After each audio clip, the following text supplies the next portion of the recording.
Ayan guys, so dumating na yung order natin para kay Montero Matic. Ayan, so bago po yung ilalagay natin na radiator ni ating Montero.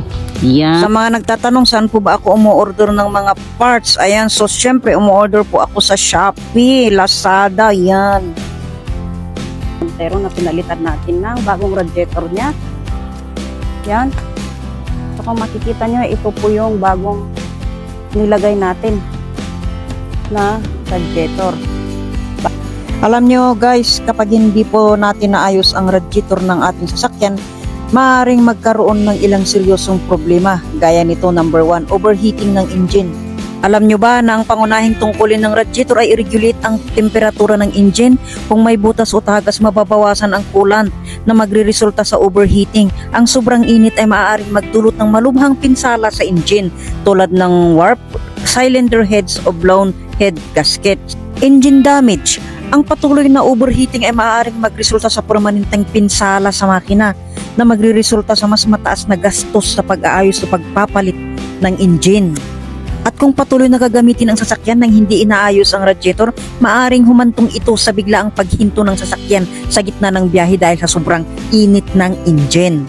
At kapag di mo talaga ito inayos, ang mga problema sa radiator ay maaaring magdulot ng hindi inaasahang pag-init ng engine na maaaring magdulot ito ng aksidente o pagkasira ng sasakyan sa gitna ng kalsada. So pag-uusapan natin guys, ano ba ang maaaring sanhi ng pagkabutas ng radiator sa isang sasakyan? Maaaring sanhi nito ay ang corrosion o kalawang. Ang radiator ay maaaring kalawangin dahil sa pagkasira ng loob nito, lalo na kung ang coolant ay hindi regular na pinapalitan.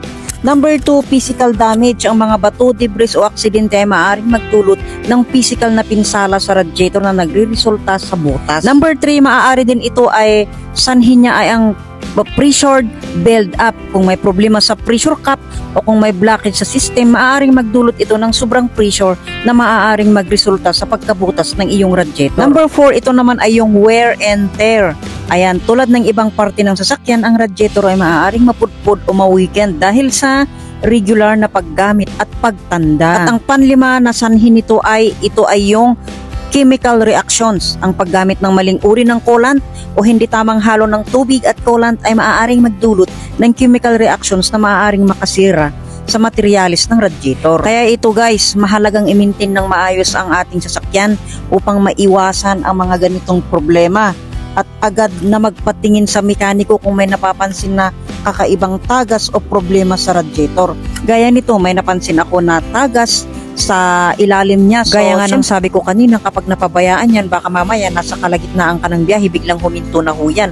E di mapapagastos ka ng malaki. E paano pa yan kapag napunta ka na sa napakalayong lugar o wala kang kakilala doon, o di mapapagastos ka ng malaki. Kaya kapag may naramdaman ka ng kakaiba, pacheck mo na agad sa mekaniko. So salamat po sa inyong pananood. Ito po si Ducklin's Vlog. Ayan, base lang po ito sa aking sariling experience at hindi po ako nagmamagaling. Ayan, maraming salamat sa inyong panonood. Thank you so much. Please huwag kalimutan i-subscribe po yung ating channel. Pa-like and share lang din po guys ha. Ayan. Aray ko! Aray! Huwag mo hilahin yung buhok ko!